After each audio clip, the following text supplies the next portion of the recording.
Okay, so today we're here in Orange County, California with Shay. Shay, are you originally from Orange County? No. Where are you from? Inland Empire, San Bernardino. So I guess you're used to the heat? Yeah, but I thought it's humid here. I feel like I profusely sweat, more so than I ever did before. It is hot today. Yeah. How long have you been out here in Orange County? 6 months.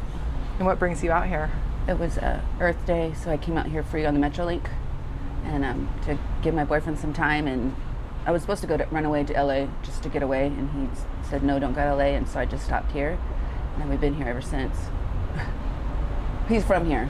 Okay. So I thought it'd be a good stop. And did you hook up with him? He's here? Well, no, he followed me on the next train out here to Anaheim. Oh, okay. So you both are here now? Yeah. Nice. And what's your current living situation? We're homeless. So you've been homeless the 6 months that you've been out here? Yeah, well, about a year and a half. Yeah. We lost the car. Well, I've been homeless since COVID, and then after COVID, I didn't pay the car, and then we lost the car. So we've been together 2 years, so a year and a half of it was homeless without a car. 6 months with a car, give or take. So what was the situation that led to like you losing the car and becoming homeless? I think our priorities of spending money at the casino, and it sounds silly, but I'd had to go all the way to Riverside to make the car payment at Arrowhead instead of doing it online, and it was just inconvenient, so I just never got it. And then we were fighting so badly in the car that I figured it was best just to get rid of it and just kind of, be on foot for a minute. But I regret that. Yeah. But they followed us for 6 months. They tried to get us with the car, but we were living in the car, so they couldn't really repo it. Oh, that's good. Yeah, they're like, man, you guys travel all over the place. Yeah, find me, find me. Yeah, right? What casino do you go to? It was, mainly was Saboba. Okay. Yeah. Do you have a favorite game that you used to play? I think it's been so long. Keno, I guess. Keno, and there was another one. I don't know the names of it, but it's an animal one. Okay. Yeah. And how do you earn money out here? Do you boost, panhandle, do dates? No dates. No, I've been asked a million times, but no dates. If we're lucky I make at least $10 a day in recycling. And if I boost, it's mainly food for myself. I don't like boost the big stuff to sell because I'm not that good at it. And then panhandle, I'm not that good at that either. Like the first rejection is just, I just don't like doing that. And I tried holding the sign and that doesn't work for me either. So just this, and then, we get little deals like this, or this is the first of one of these interviews, but just things will pop up, innocent stuff, so. Have you ever worked a typical job, like a 9 to 5, or? Yeah, I was an executive administrative accounting assistant. Wow. So 14 years, yeah, I did that, and I quit 3 years ago. Yeah, it was just getting to be bad, and I think I was, my priorities again were other things, and I just ended up, they put me in a different position because I had surgery. So the boss, it was like, I think they were forcing me out, sort of, because I had FMLA. It's a long story, but yeah, so I did that for 14 years. I felt like I was underpaid, but yeah, so I did, yeah. I've been working since I was 15 and I'm 44, so I guess it's a little vacation, but not one that I would want to repeat. Do you have kids? No. Are drugs a part of your life? Mm-hmm. And what drugs do you use? Well, we call it white, and then there's fentanyl. Yeah. And how does that make you feel? Basically, just so you don't feel sick, you don't feel achy, like your body, your joints. Some people, they have to constantly have it all the time, but it's not like with us. It's just kind of, we get it, just a couple like little hits. It just kind of takes like if you have a headache, you take Tylenol, But I did die from it though, and my boyfriend brought me back. Wow. Yeah. I had one heartbeat every 15 seconds. So you ended up in the hospital? Yeah, for like 13 hours, and that's it. Jeez. I know. What kind of care is that? Right? I know. My goodness. And after that, my tolerance level went up, like skyrocketed. So, because mainly we were doing black with smoking it, not slamming it with needles. So, but we couldn't find any black around here. That's heroin. And so I was forced to get used to fentanyl. So yeah, but the hospital says that it's taken out the 20-year-old males. Sad. Yeah, it is. And they've multiple times people have died, multiple. And all it feels like is just you were sleeping, you know?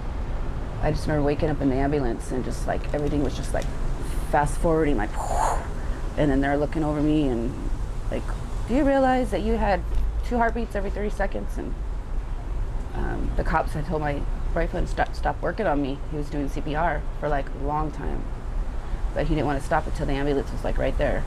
So if he would have stopped, it would have caused brain damage, or I would have definitely died. Yeah. And that's your boyfriend? Mm-hmm. How much does your drug habit cost you a day? To be content, maybe like $10 a day. But most people, that's like, they're like, how can you do that? They're like $100 a day, most people, 30. But maybe 20, 10 and 10 for both of us, yeah. And who, at what age did you start doing drugs? Oh, mainly I was an alcoholic, and then I started having medical issues, so then I started opiates.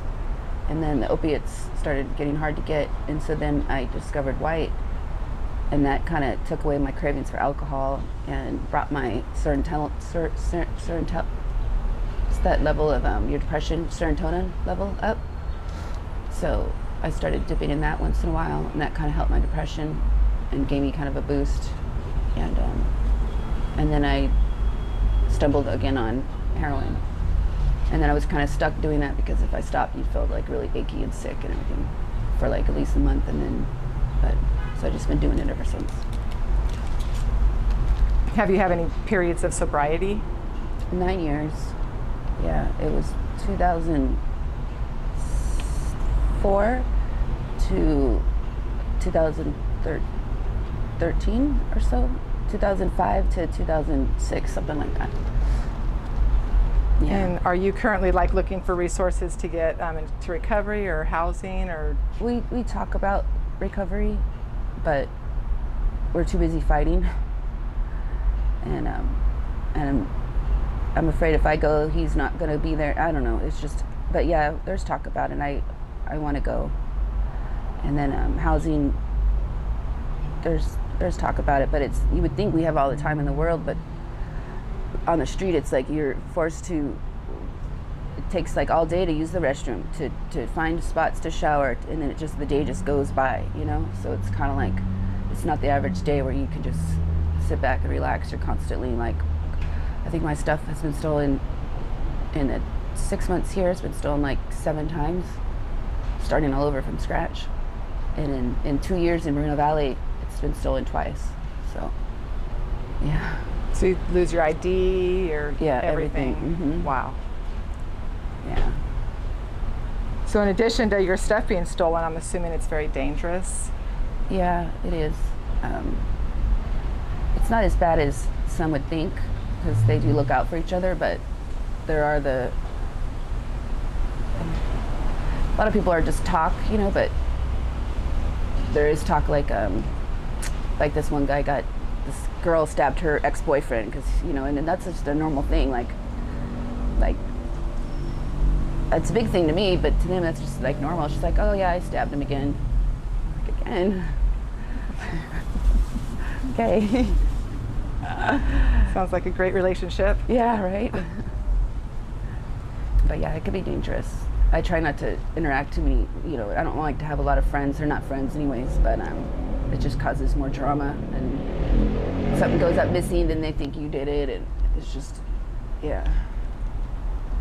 Everybody's out for their own, really. Do the cops give you a hard time? No, not really. They're actually, like, one time we were in the back of Lowe's, and there was the trash compactor, but it was open, so it was like probably this high of trash. Maybe not trash, but like foam and boxes and stuff like that. But there's some good stuff in there, salvageable. And then it just a slope of just junk trash. So I was kind of up there on it. So it's a lot of stuff. And the cop drove by and he's like, just make sure you clean up your mess. And I'm like, do you not see everything around me? I would think he'd want to pull me down, talk to me, but. And then the other day, I heard it sounded like a motorcycle behind me, and they're revving the engine, revving it, and they're like, good morning, and I'm just ignoring them. I'm like, oh, what an idiot, like, leave me alone. He's all, good morning, and finally I look back, and it's a motorcycle cop. He's all, get out of here, you know, pick up, and, you know, time to pack up or whatever. So they're cool, and for the most part. They just don't get on their bad list. Yeah. Where do you end up staying at night? We're off the freeway, right there off of Lemon, and then, or primarily off of Lemon, but our tent was stolen, so we're trying to look for another house, another spot. Yeah, so wherever we kind of can sleep without getting kicked out, where it's not so bad, you know? And after being homeless for the last amount of time, what's the most important lesson that you've learned? To not become homeless again, basically. I guess it would be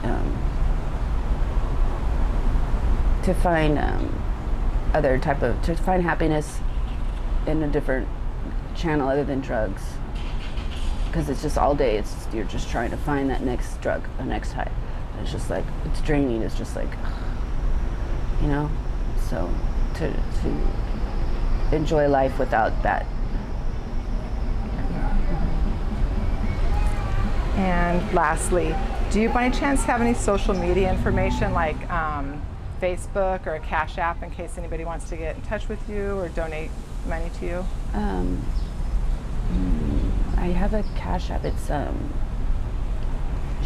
Shay. So I can give it to you. Want me to give it to you here? Yeah, do you have a pen? I'll get that from you. Okay. And then lastly, are you okay if we use the interview on our YouTube channel? Sure. Awesome. Thank you, Shay. Appreciate it. Thank you. Bye.